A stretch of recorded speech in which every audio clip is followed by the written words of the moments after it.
ஜெய் ஸ்ரீ மாத்ரே நமக. ஜெய் குருதத், ஜெய் குரு பரசுராம். நமஸ்காரம். நான் கரூர்லேருந்து வல்சலா பணிக்கர், பிரசன்ன ஜோதிடர். இன்றைக்கி நம்ம புரட்டாசி மாத ராசி பலன்கள் மிதுன ராசிக்கு எப்படி இருக்குன்னு பார்க்க போகிறோங்க. இந்த புரட்டாசி மாதம் எப்போ பிறக்குது அப்படின்னா செப்டம்பர் 17ஆம் தேதி செவ்வாய்க்கிழமை சதய நட்சத்திரத்தில் இந்த ராசி பிறக்குதுங்க. சதய நட்சத்திரத்தில் இந்த மாதம் பிறக்கிறதுனால சதய நட்சத்திரத்தோடைய அணுஜென்ம நட்சத்திரம் தான் திருவாதிரை நட்சத்திரம். ஸோ அதனால் திருவாதிரை நட்சத்திரக்காரங்க பரிகாரம் பண்ணிக்கணும். ஒரு கோவிலுக்கு போய் அதாவது சாமி கும்பிட்டுட்டு இந்த புரட்டாசி மாதம் பிறக்கிற அன்று சாமி கும்பிட்டுட்டு சித்தர்களுக்கு, அதாவது அங்கே சித்தர்களுடைய ஜீவசமாதி வழிபாடு பண்ணிட்டு அங்கே இருக்கக்கூடிய சன்னியாசிகளுக்கு உங்களால் முடிஞ்ச அதாவது சாப்பிட்றதுக்கு உண்டான விஷயங்களை கொடுக்கணும். அதே மாதிரி ஏழைகளுக்கு ஒருத்தருக்காவது ஒரு அன்னதானம் பண்ணுங்கள். இது எப்போ பண்ணணும் அப்படின்னா புரட்டாசி மாதம் முதல் நாள் அந்த மாதம் பிறக்குது இல்லையா, அதில் 12 மணிக்குள்ளே இதை பண்ணுங்கள். அதுக்கு மேலே அப்படின்னா நீங்கள் பண்ண வேண்டாம். ஏன்னா இந்த மாதம் சதய நட்சத்திரத்தில் பிறக்கிறனால திருவாதிரை நட்சத்திரக்காரங்களும் பரிகாரம் பண்ணிக்கணுங்க. மிதுன ராசியை பொறுத்த வரைக்கும் இந்த மாதம் ரொம்ப நல்லா தான் இருக்குது. அதாவது நிறைய நன்மைகள் தான் உண்டுன்னு வச்சுக்கோங்களேன். அதுவும் இல்லாமல் தொழில் ரீதியாக நல்ல வளர்ச்சிகள் உண்டுங்க. தொழில் ரீதியாக இது வரைக்கும் இருந்த முடங்கி போனால் அத்தனை விஷயங்களுமே உங்களுக்கு சக்ஸஸ் ஆகும். முக்கியமாக தந்தையோடைய அதாவது தந்தையோடைய ஆரோக்கியத்தில் கவனம் செலுத்தணும்.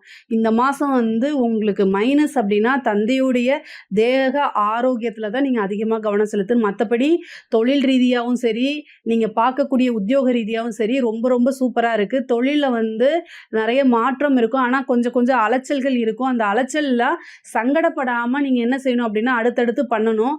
பொதுவாக மிதுன ராசிக்கு எதை தொட்டாலும் அவங்க கடைசியில் அதை சக்ஸஸாக தான் முடிப்பீங்க. நீங்கள் என்ன அப்படின்னா சம்டைம் அலட்சியம் அப்படிங்கக்கூடிய ஒரு விஷயம் மிதுன ராசிக்கு அதிகமாக இருக்குது. அதாவது அலட்சியம்னா ஒரு சிலருக்கு, அதாவது இந்த மிருகசீஷம் திருவாதிரைக்கு கொஞ்சம் அலட்சியங்கள், அதாவது அதை பார்த்துக்கலாம் அப்படின்னு ஒதுக்கி வைப்பீங்க. ஆனால் அந்த ஒதுக்கி வைக்காமல் அப்பயே முடிச்சிங்கன்னா அது சக்ஸஸாக முடிஞ்சிடும்னு வச்சுக்கோங்களேன். புனர்பூச நட்சத்திரக்காரங்க ஓவராக இதுக்கு ஆப்போசிட்டாக ஓவர் எக்ஸைட்மெண்ட்டாக அல்லது இது முடிக்கணுங்கிறதுலையே அந்த ஓவரான அந்த பரபரப்புலேயே சில விஷயங்களை கோட்டை விட்டுருவீங்க. உங்களுக்கு என்னென்னா பொதுவாக மிதுன ராசியை பொறுத்த வரைக்கும் ஒரு விஷயத்தை ரிலாக்ஸாக ஆனால் பொறுமையாக கரெக்டாக பண்ணிங்கனாலே 100க்கு 200% சக்ஸஸ் ஆயிரும். பட் ஆனால் நீங்கள் கரெக்டாக பண்ணணும், அவ்வளோதான். நீங்கள் டைவர்ட் ஆகாமல் பண்ணிங்கனாலே எல்லாமே சக்ஸஸ் ஆயிரும். இது படிப்புக்கும் பொருந்தும்னு வச்சுக்கோங்களேன். உத்தியோக ரீதியாக உங்களுக்கு இடமாற்றம் அப்படிங்கிறது நீங்கள் தேவைப்பட்டுச்சு அப்படின்னா நீங்கள் ட்ரை பண்ணிட்டுருப்பீங்களா, இந்த மாதம் ட்ரை பண்ணுங்கள், கிடைக்கும். ஒரு சிலருக்குலாம் ஃபாரின் போகிறதுக்கு உண்டான ஆப்பர்ச்சுனிட்டி கிடைக்கும். தொழில் ரீதியாக நிறைய பார்ட்னர்ஸ் அந்த அந்த அமைப்புகளாக இருக்குது. பார்ட்னர் வரதுக்கு உண்டான அமைப்பு இருக்குது. கடன் இவ்வளோ நாளாக உங்களுக்கு கிடைக்காம இருந்திருக்கும். இந்த மாதம் ட்ரை பண்ணுங்கள். தொழில் ஆரம்பிக்கிறதுக்கு புதுசாக இது பண்ணுறதுக்கெலாம் உங்களுக்கு அமைப்புகள் இருக்குது. அதே மாதிரி வீடு கட்டுறதுக்கு உண்டான அமைப்புகள் ஒரு சிலருக்கு இருக்குங்க. ஏன்னா இந்த மாதம் உங்களுக்கு 4ஆம் இடத்துல 3 கிரகங்கள், அதாவது 4 கிரகம் இருக்குது. சுக்கிரன் இருக்காரு, புதன் இருக்காரு. புரட்டாசி மாதம் 20, 21ஆம் தேதியில் புதன் வந்துடுறாரு. உங்களுடைய ராசி அதிபதியே 4ஆம் அதிபதி 4ல் ஆட்சி, கேந்திராதிபதி கேந்திரத்தில் இருக்காரு.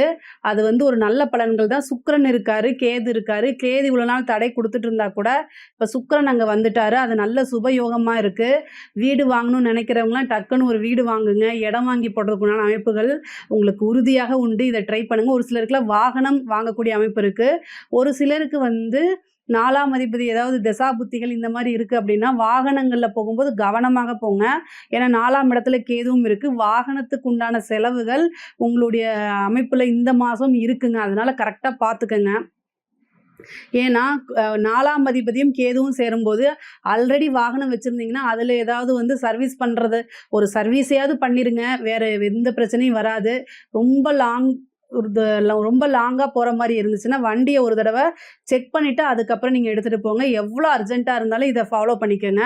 அதே மாதிரி இந்த மாதம் உங்களுக்கு நிறைய நல்லது நடக்குதுன்னு சொன்னேன். அதே மாதிரியே உங்களுக்கு தேவையில்லாத டென்ஷனு, உங்களுக்கு அதாவது உங்களுக்கு என்ன விஷயம்னே தெரியாது, நீங்கள் பாட்டு கத்திக்கிட்டு இருப்பீங்கன்னு வச்சுக்கோங்களேன். அது எல்லாமே கொஞ்சம் கம்மி பண்ணிக்கோங்க. இல்லை அப்படின்னா உங்களுக்கு தான் வீண் தலைவலி வரும்னு வச்சுக்கோங்களேன். நீங்க கத்துறதுனால எந்த யூஸும் இல்ல. ஏன்னா, உங்களுடைய ராசியில செவ்வாய் இருக்கு.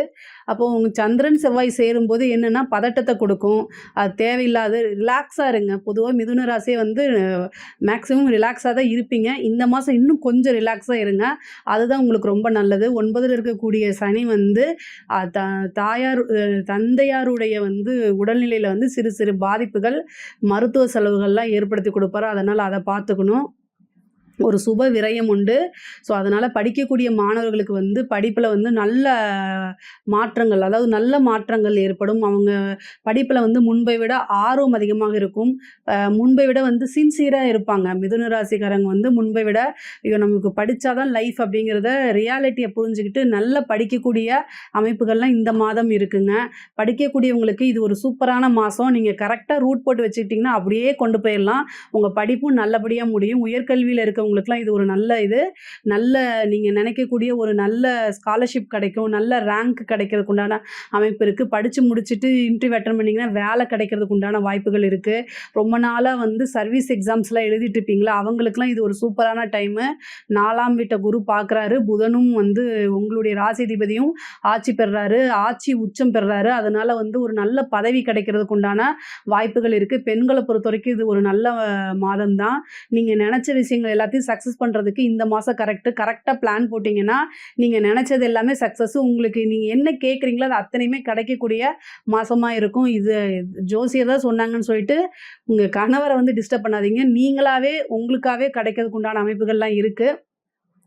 12ல குரு இருக்கனால நீங்க வந்து இந்த மாசம் வந்து உங்களுக்கு நல்ல அமைப்பு இருக்கு. அதே நேரத்தில தேவையில்லாத விரயங்கள் பண்ணாதீங்க. அந்த விரயம் நீங்க ஒரு விஷயம் செலவு பண்றீங்கன்னா, அத வந்து ஒரு இன்வெஸ்ட்மென்ட்டாவும் நீங்க மாத்திக்கணும். விரயம்ங்கிறது நம்ம கையில இருக்கக்கூடிய காசு வந்து வெளியில போறது. அத புத்திசாலித்தனமா இன்வெஸ்ட்மென்ட்டா மாத்துங்க. அந்த இன்வெஸ்ட்மென்ட் உங்களுக்கு இன்னும் பணத்த சம்பாரிச்சு குடுக்கும்.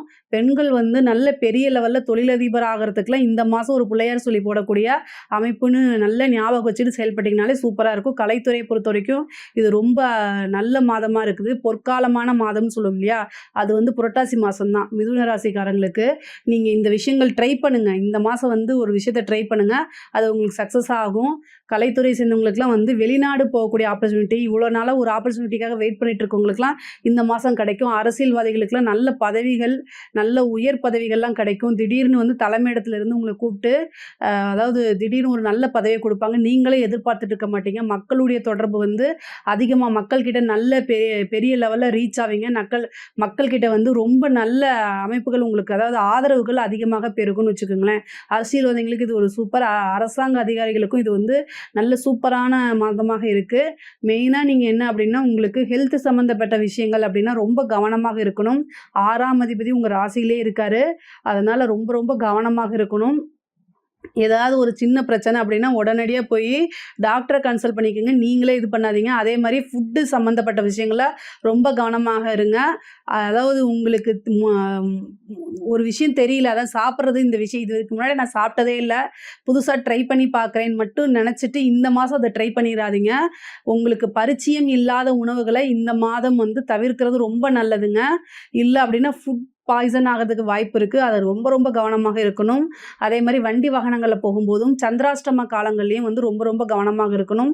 மிதுன ராசிய பொறுத்தவரைக்கும் உங்களுக்கு லக்கி கலர் என்ன அப்படின்னா, எல்லோ கலர், அதுக்கப்புறம் வந்து கிரீன் கலர், ஆரஞ்சு கலர், இது 3மே வந்து உங்களுக்கு லக்கி கலர் தான். அதே மாரி லக்கி டேட்ஸ் அப்படின்னு பார்த்தீங்கன்னா, செப்டம்பர்ல வந்து 23 செப்டம்பர் 23, அக்டோபர் 5, அதே மாரி அக்டோபர் 14ஆம் தேதி இது எல்லாமே வந்து உங்களுக்கு லக்கி டேட்ஸு. இந்த நாட்கள்ல வந்து ஒரு சிறப்பான முடிவு எடுக்கிறது, ஒரு நல்ல காரியங்கள தொடங்குறது, ஒரு நல்ல முடிவுகள் எடுக்கிறது, இந்த மாரி விஷயங்களுக்கு கரெக்ட்டா இத யூஸ் பண்ணிக்கங்க. இதுல ஏதாவது உங்களுக்கு சந்தேகங்கள் இருக்கு அப்படின்னா, கமெண்ட்ஸ்ல கேளுங்க. நான் கண்டிப்பா ஆன்சர் பண்றேன். நம்மளுடைய சேனல் லைக் பண்ணுங்க, ஷேர் பண்ணுங்க, சப்ஸ்கிரைப் பண்ணுங்க. நன்றி, வணக்கம்.